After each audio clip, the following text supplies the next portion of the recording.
Hello students, आज हम एक नए चैप्टर के साथ में वापस बिगनिंग करेंगे and the chapter is plant growth.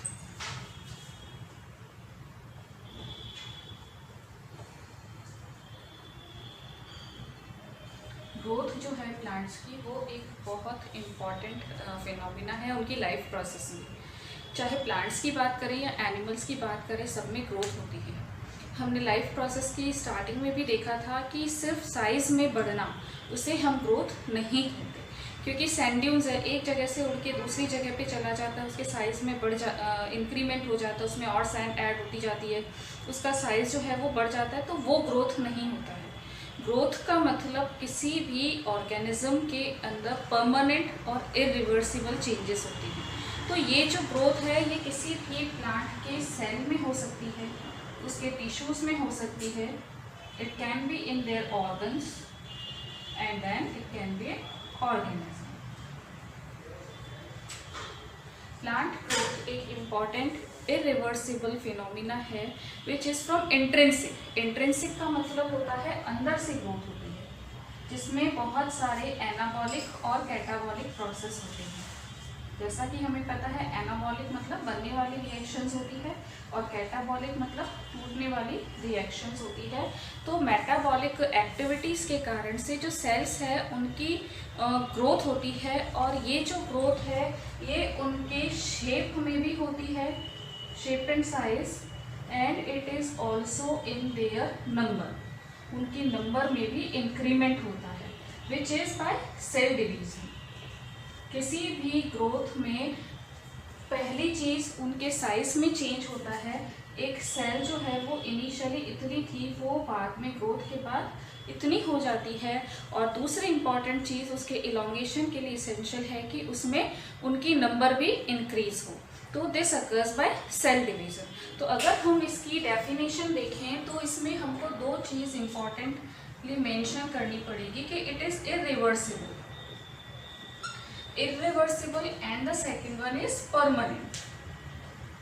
ये वर्ड हम इसलिए डाल रहे हैं क्योंकि एक सीडलिंग है जिसे हम स्प्राउट करते हैं, वाटर में ऐड कर देते हैं। वाटर में डालने पर हमें पता है कि इसका जो साइज है वो बढ़ जाता है। उसके बाद अगर हम इसको वापस वाटर से निकाल देंगे तो it will regain its original shape. उसको हम ग्रोथ नहीं मानेंगे। हम जब स्प्राउटिंग करते हैं तो जो भी सीड्स होते हैं चने वगैरह के, ग्राम के, तो उनको पानी में सोक करके रखते हैं। सोक करने पर उनका जो साइज़ होता है वो बढ़ जाता है, वो स्वेलअप हो जाता है, उसकी वॉल्यूम इंक्रीज हो जाती है। लेकिन अगर हम उसको पानी से बाहर रख देंगे then it will again lose the water and will regain its shape. तो that is not growth. Growth में एक बार जब साइज रीगेन हो जाता है देन इट इज़ परमानेंट, उसको हम वापस चेंज नहीं कर सकते हैं। That comes in growth. तो it is an irreversible as well as permanent phenomena. We can say that irreversible increase in size which is commonly but not necessarily accompanied by an increase in dry weight। जरूरी नहीं है कि उसका dry weight increase हो, that is cell growth. तो permanent and irreversible word हमारी growth में important होते हैं, और ये जो ग्रोथ है ये किसी में भी हो सकती है, either it can be in shape and size और it can be in number. Now in growth the cells are continuously added to the body by meristem. In plants में हमें पता है कि दो तरह के टिश्यूज होते हैं, meristematic tissue and permanent tissue. Permanent tissue जो है उनमें डिवीजन की एबिलिटी नहीं होती है, they can not divide. Growth के लिए जो टिश्यू रिस्पॉन्सिबल होते हैं दे आर मेरिस्टेमेटिक टिश्यू।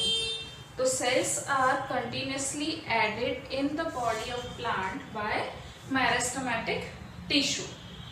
अगर कोई प्लांट है, ये उसकी शूट है, and if this is the root then these tissues are found at the apical portion. यहाँ पर मिलेगा हमें शूट, एपिकल, मेरिस्टेमेटिक टिश्यू, और यहाँ पर मिलेगा हमें रूट, एपिकल, मेरिस्टेमेटिक टिश्यू। ये टिश्यू किसी भी प्लांट की ग्रोथ के लिए रिस्पॉन्सिबल होते हैं। Now this growth is measurable. उससे पहले एक और इम्पॉर्टेंट चीज, प्लांट्स की जो ग्रोथ है उसको हम दो कैटेगरी में डिवाइड कर सकते हैं, या दो टिश्यूज इसके लिए रिस्पॉन्सिबल होते हैं, primary and secondary. Primary growth means the cell the plant is increasing in length. Plant जो है वो लंबाई में इंक्रीज हो रहा है। पहले अगर कोई प्लांट इतना था तो वो इतना बड़ा हो जाता है, that means increment in length. Whereas in case of secondary, the plant is increasing in girth. उसकी जो width है वो change हो रही है। पहले ये प्लांट इतना था और फिर ये प्लांट इतना हो जाता है, तो this is the increment. तो this is considered as secondary growth. Secondary growth जो होती है उसके लिए responsible होता है lateral meristematic tissue. Secondary growth is due to lateral meristematic tissue, and primary growth के लिए जो टिश्यू रिस्पॉन्सिबल होता है that is apical and intercalary. ये दो टिश्यू जो होते हैं ये प्राइमरी ग्रोथ के लिए रिस्पॉन्सिबल होते हैं और प्लांट की लेंथ को इंक्रीज करते हैं। सेकेंडरी ग्रोथ में प्लांट जो है वो विड्थ में इंक्रीज होता है। तो इस तरह से हम ग्रोथ की दो कैटेगरीज बना सकते हैं।